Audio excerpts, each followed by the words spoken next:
قرآن مجید فرقان حمید کی ایک مختصر آیت کریمہ تلاوت کرنے کا شرف حاصل کیا۔ خالق کائنات سے دعا ہے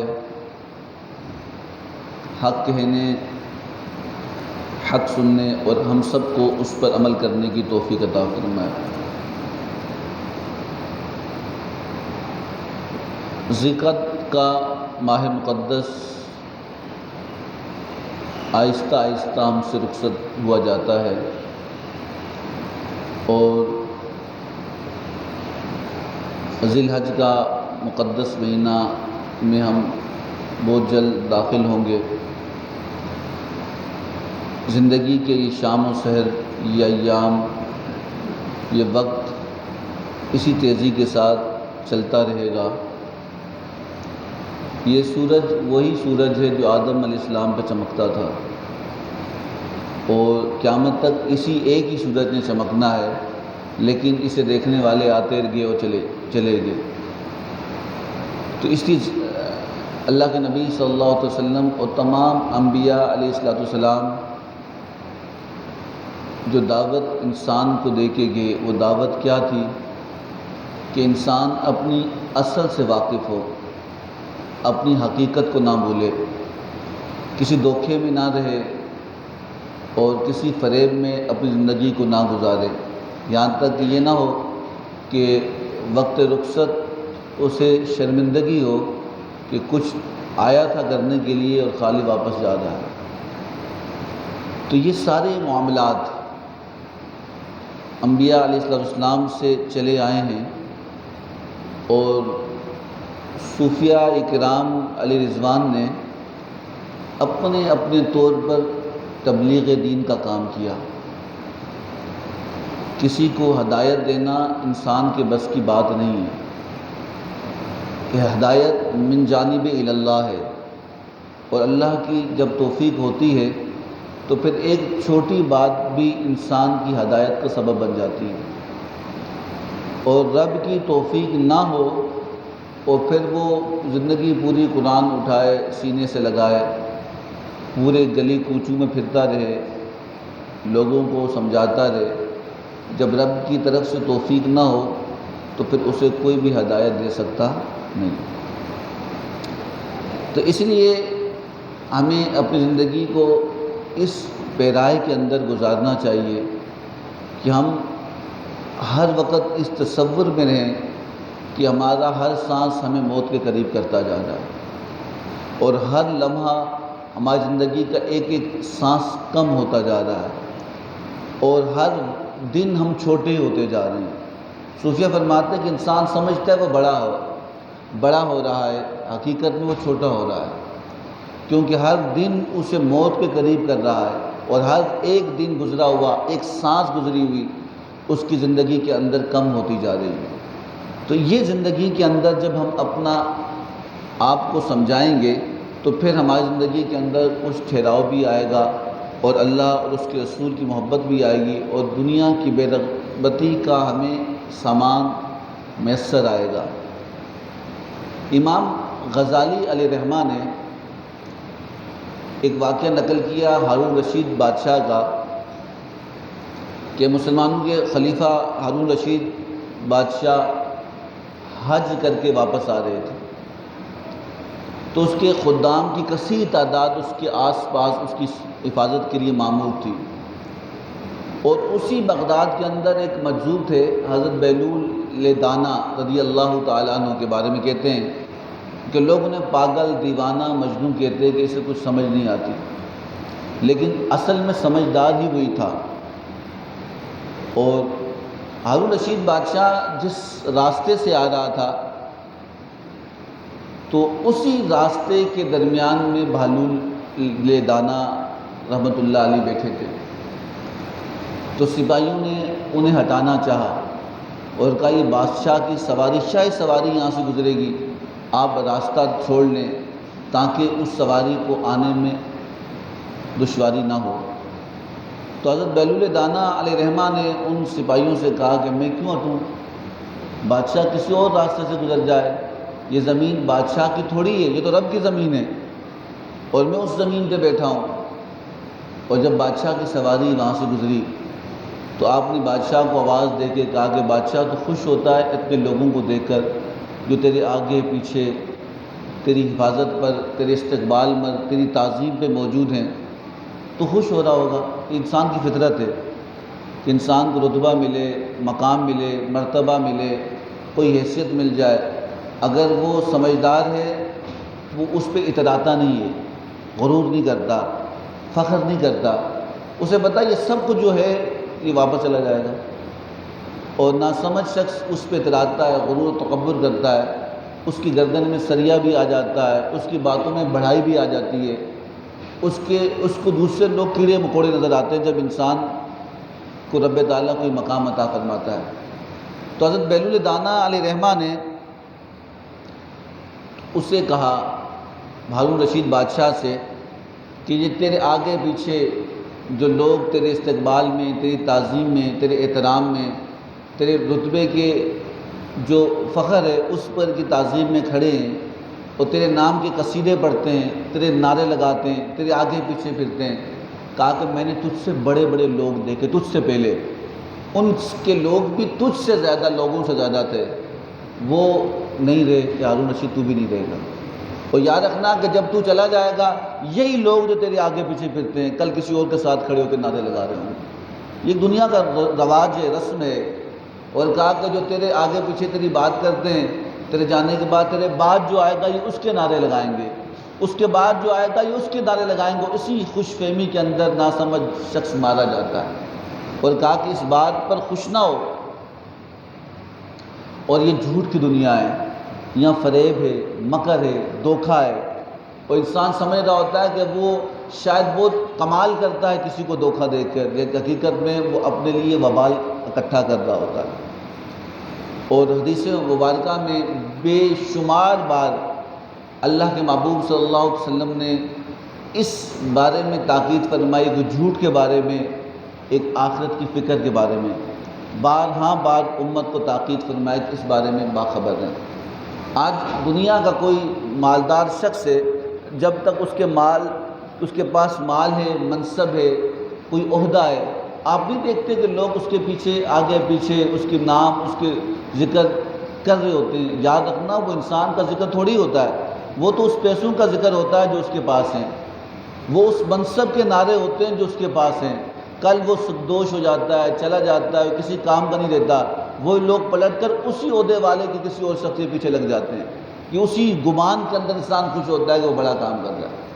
تو حضرت بہلول دانا علیہ رحمہ نے اسے کہا کہ اس دھوکے میں ہارون رشید نہ رہنا۔ ہارون رشید نے پوری سواریاں رکوا دی اور کہا کہ میں اس بندے سے ملوں گا۔ آپ کے کزن بھی لگتے تھے بہلول دانا، مجذوب تھے، تو آپ نے خوش ہو کے کہا کہ اے بہلول، ہم تمہاری باتیں بہت اچھی ہیں، میں تمہاری باتوں سے سیکھنا چاہتا ہوں، سمجھنا چاہتا ہوں، جاننا چاہتا ہوں، مجھے نصیحت کرو۔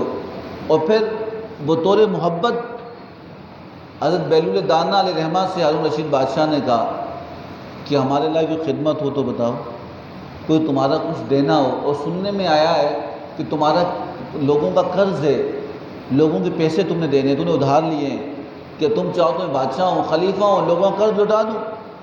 تو حضرت بہلول دانا مسکرائے، اس نے کہا کہ میں تجھے نصیحت کرتا ہوں تو مجھے الجھاتا ہے، میں تجھے بتاتا ہوں یہ کچھ نہیں، تو مجھے اسی باتوں میں پھنسا رہا ہے کہ تجھے پیسے دوں، کوئی چیز چاہیے۔ کہا میں تجھے سمجھا رہا ہوں کہ ایسا نہیں ہوتا، تو مجھے سے وہی مانگ رہا ہے، وہی چیز کی بات کرتا ہے کہ نہیں کوئی پیسے ہوں تو کوئی ہیں۔ تو آپ نے فرمایا نہیں۔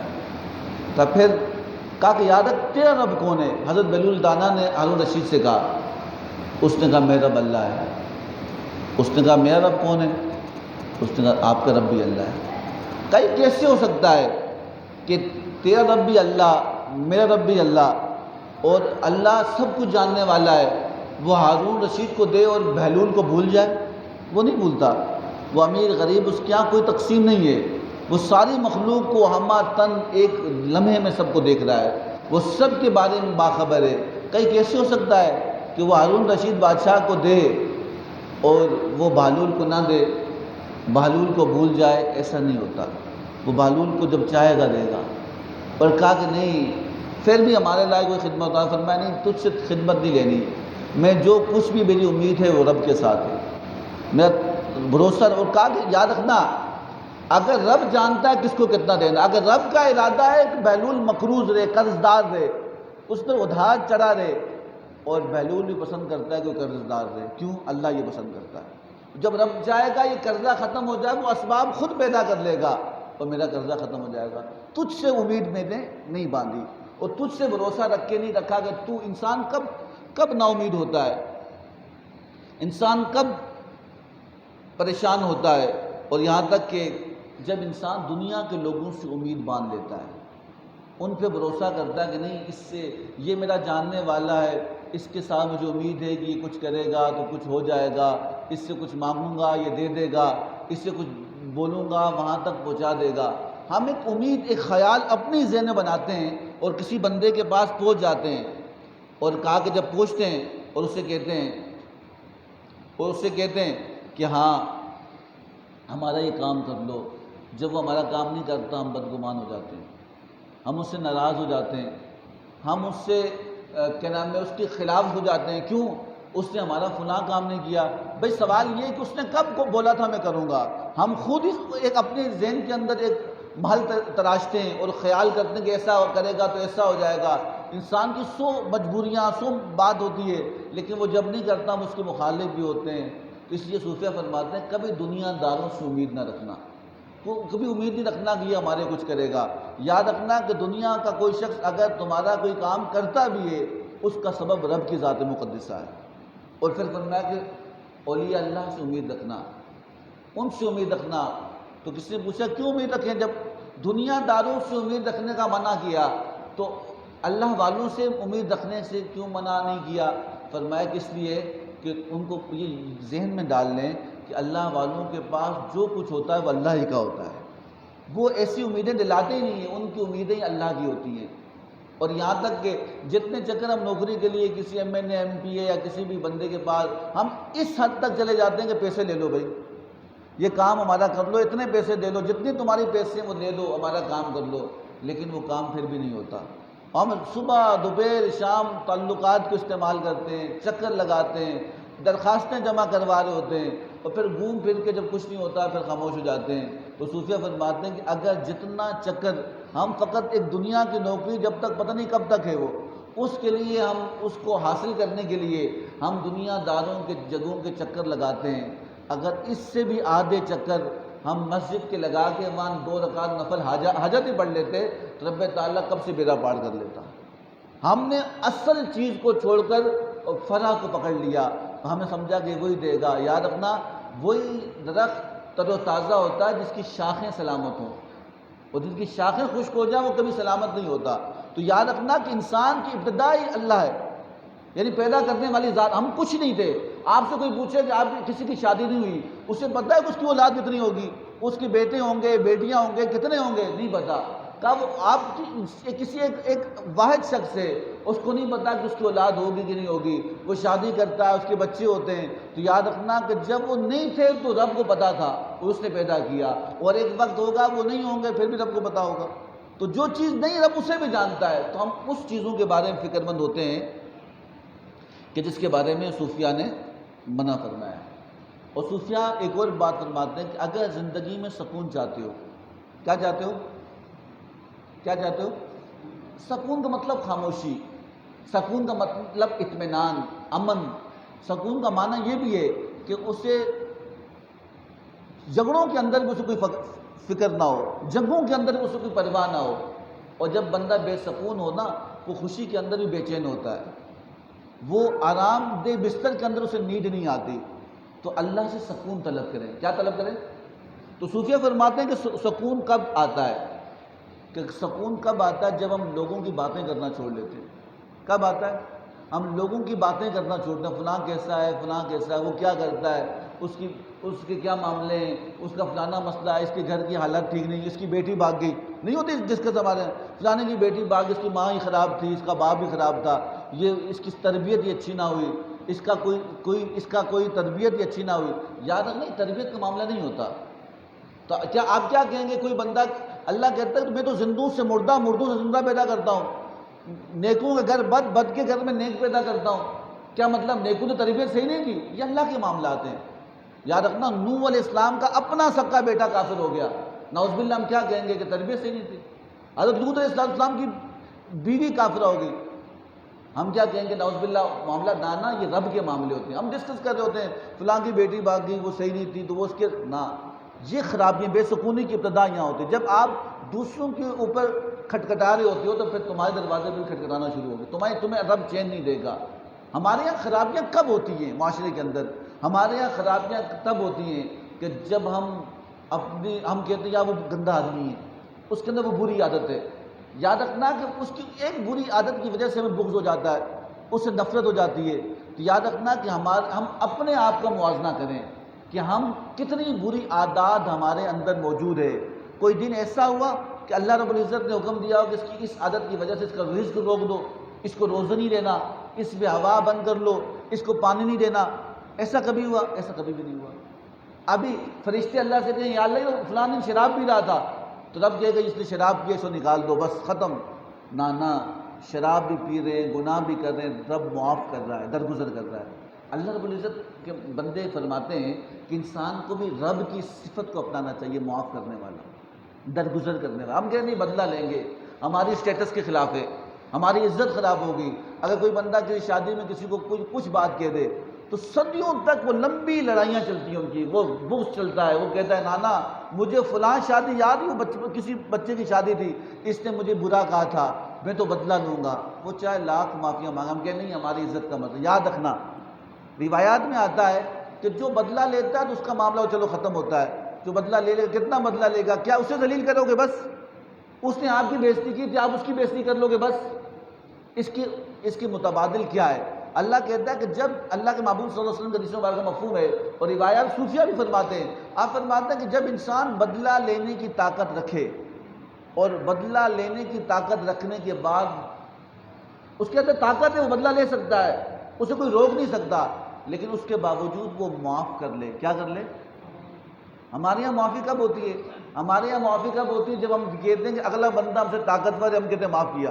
نانا کمزور ہے تو ہم اس کو چڑھ گئے. سمجھا نہیں بات کی؟ ہماری چوری ہو گئی تو ہم نے اللہ کے نام پہ دیا، جب دینے کا ٹائم تھا ہم نے دیا نہیں.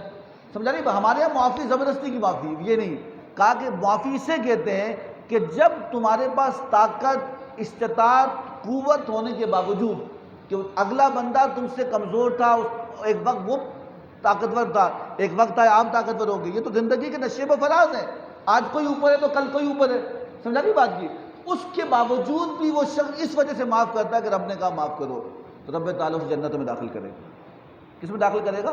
جنت. تو کہا کہ ہمارے یہاں لمبے عرصے تک خرابیاں پیدا ہوتی ہیں کہ اس نے مجھ سے برا سلوک کیا اور پھر معاملہ یہاں سے کیا ہو گیا؟ بگڑ گیا. ایک حدیث مبارکہ میں نے پڑھی اور شاید یہ ہمارے معاشرے کے بارے میں، یہ حضور صلی اللہ علیہ وسلم کی حدیث مبارکہ آپ نے فرمایا کہ کبھی بھی اپنی بیوی سے بغض نہ رکھنا، نفرت، بغض، عداوت.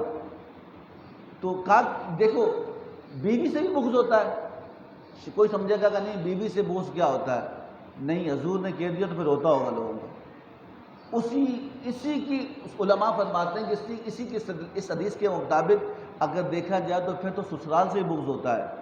لوگ سسرال سے لڑ رہے ہوتے ہیں، بھابھی سے بغض ہوتا ہے کہ بھابھی نے فلاں کام کیا، بھابھی میرے خلاف. یعنی اس کے علماء نے استدلال کیا.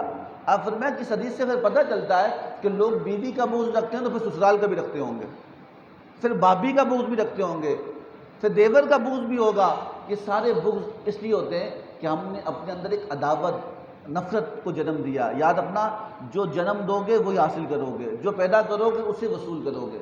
تو اس لیے حضور نے فرمایا کہ یاد رکھنا کبھی بھی ان بری عادات کو نہ اختیار کرنا، اور یاد رکھنا کہ ہمارے اندر خود کتنی بری عادتیں ہیں، اور اتنی بری عادتیں کہ ان بری عادتوں کی وجہ سے ہمیں اپنا آپ قبول ہے، ہم اپنے آپ کو اچھا سمجھتے ہیں. بہت سی بری عادتیں ہیں اور کسی ایک کی بری عادت کی وجہ سے ہمیں اس کو اچھا نہیں لگتا. حدیثوں روایات میں آتا ہے کہ یاد رکھنا اگر کسی کی کوئی ایک بری عادت سے تمہیں وہ برا محسوس ہو تو اسے چھوڑ کر اس کی اچھی عادت کو دیکھو. ہمیں 100 اچھی عادتوں میں ایک بری عادت نظر آتی ہے.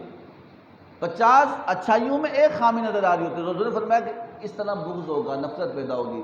تو پھر اس کا طریقہ کیا ہے؟ کہ اس کا طریقہ یہ ہے کہ جب تمہیں کسی کی یا بیوی کی یا گھر کی افراد کی یا دوستوں میں سے کسی کی کوئی بری عادت محسوس ہو تو آپ فرمایا کہ تم اس کی عادت کو چھوڑ لینا اور اچھی عادت کو دیکھنا. اس کو نظر انداز کرنا کہ بھائی چھوڑو، یہ کسی کے اندر بھی ہو سکتی ہے، یہ مجھ میں بھی ہو سکتی ہے، لیکن اس کی اچھائیوں کو یاد رکھنا کہ تمہیں اس سے محبت ہو جائے گی.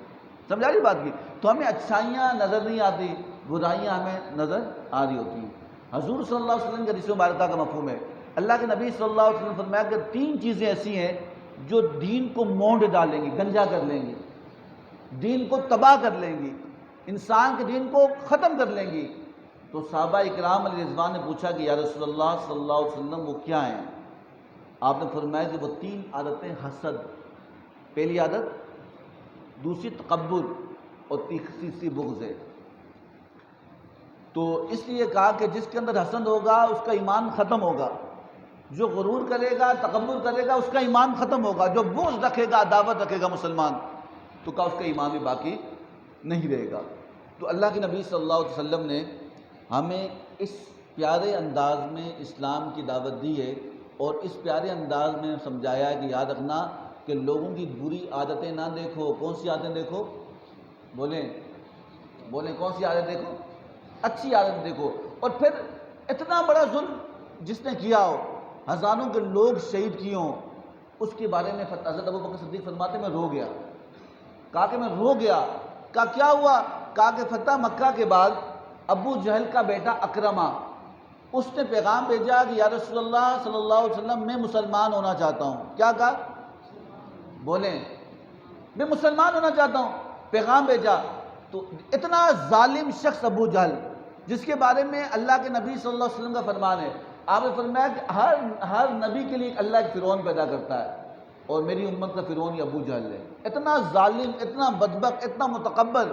اور جب وہ مر رہا تھا، آخری وقت تھا، اس کی سر کاٹ رہے تھے، تو اس نے کہا کہ میری سر کو نیچے سے کاٹنا.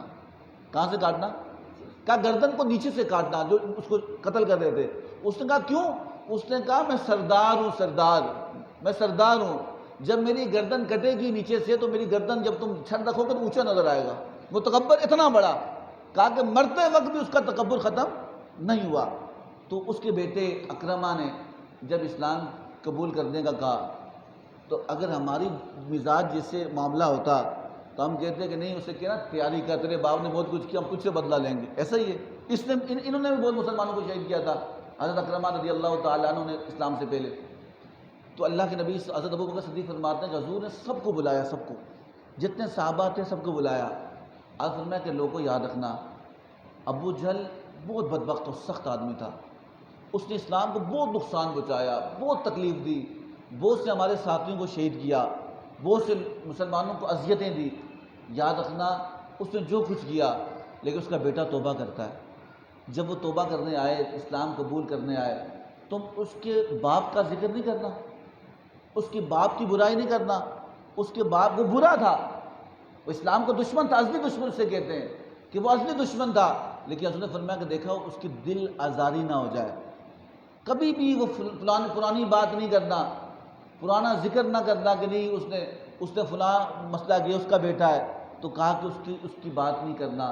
وہ جب اسلام قبول کرنے آئے تو اس کے سامنے سے محبت کے ساتھ پیش آنا. صدیق اکبر رضی اللہ تعالیٰ عنہ فرماتے ہیں کہ جب حضور ہمیں سمجھا رہے تھے اور ہمیں تعلیم دے رہے تھے تو آپ بیٹھے ہوئے تھے، آپ کی آنکھوں میں آنسو آئے. تو جو 7 صحابی بیٹھے تھے، کہا صدیق اکبر آپ کیوں روتے ہیں؟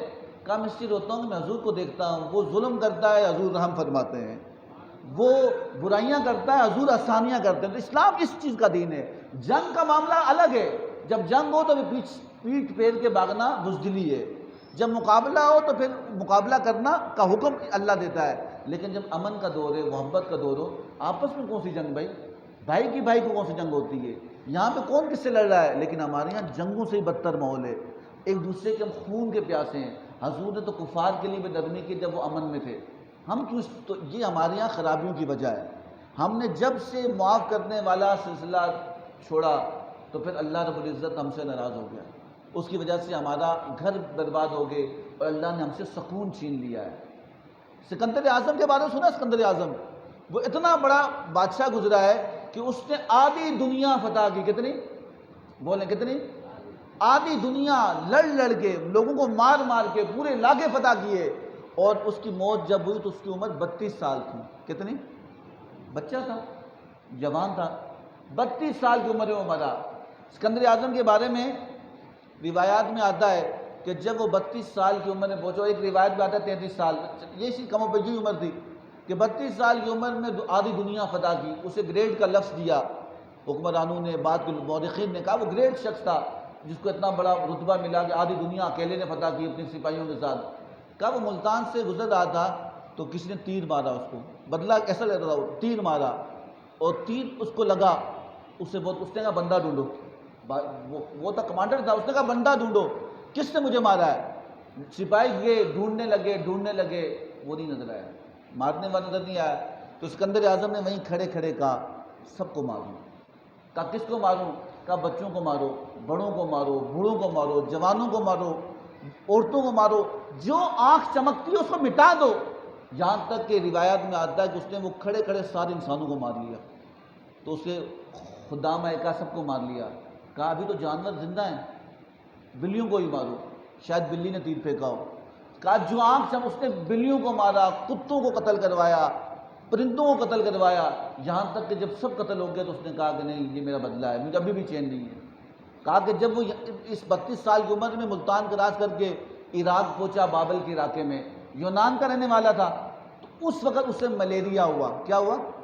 روایت میں آتا ہے اسے جب ملیریا ہوا اور اس کی بخار کی شدت ہو گئی اور بخار سے تڑپنے لگا اور اس کی نزع کا عالم آیا، موت کا وقت قریب آیا. اور موت کے وقت اس کی 2 ہفتے کا سفر باقی تھا یونان کا، بغداد سے یونان کا سفر 2 ہفتے کا باقی تھا. تو اس کی وہیں نزع کا عالم آیا اور اس کی موت کا جب نزع کی تکلیف شروع ہوئی نا، اس نے کہا کہ لوگوں کوئی ہے کہ میری ساری سلطنت مجھ سے لے لے. میں تمہیں دیتا ہوں کہ کوئی وہ شخص ہو جو میری زندگی 2 ہفتے کے لیے بڑھا دے تاکہ میں اپنے گھر میں جا کے مروں. میں اپنے گھر میں پردیس سے مرنا نہیں چاہتا، میں اپنے گھر میں جا کے مروں. کوئی ہے کہ جو 2 ہفتے کی مہلت مجھے دلوا دے اور اس کے بدلے میں ساری کمائی، میری ساری دولت، میری ساری سلطنت لے لے اور مجھے 2 ہفتے کے لیے زندہ چھوڑ لے. لیکن کوئی نہیں آیا اور وہ بے آسرا پردیس میں بغداد عراق میں مر گیا. تو رب یہ بتا رہا تھا کہ دیکھو جس نے آدھی دنیا فتح کی وہ اسے اپنا گھر بھی نصیب نہیں ہوا، اپنی زمین بھی نصیب نہیں ہوا. ہم تو کس دنیا کے باسی ہیں. تو ہم یہ یاد رکھنا کہ ہم کچھ بھی کر لیں، آج اپنی 3 نسل پیچھے چلے جاؤ، آپ کسی کو اپنی نسل میں سے نہیں جانتے. آپ سے پوچھ رہا ہوں، میں اکثر یہ بات کیوں کرتا ہوں، آپ اپنے خاندان کے، اپنے ماں باپ کے خاندان کے، اپنے قبیلے کے لوگوں کی تیسری نسل میں سے نہیں جانتے. یاد رکھنا یہ 50 سال بعد ہمیں کون جانے گا بھائی، ہمارا کون ذکر کرے گا، ہماری کس نے بات کرنی ہے. تو کہا پھر کیا کریں؟ تو پھر یہ کرو کہ پھر اللہ کو یہاں راضی کرو. تم یہاں رب کی بات کرو گے، رب فرشتوں میں تمہاری بات کرے گا. تو اس آسرے پہ نہ لینا. تو صوفیہ نے بار بتایا کہ دنیا جھوٹی ہے اور اس کے فریب میں جو آیا وہ تباہ اور برباد ہو گیا. تو اللہ سے دعا کریں کہ اللہ تعالیٰ ہم سب کو صحیح معلوم دین پہ چلنے اور اس پر عمل کرنے کی توفیق عطا فرمائے. وما علینا الا البلاغ المبین.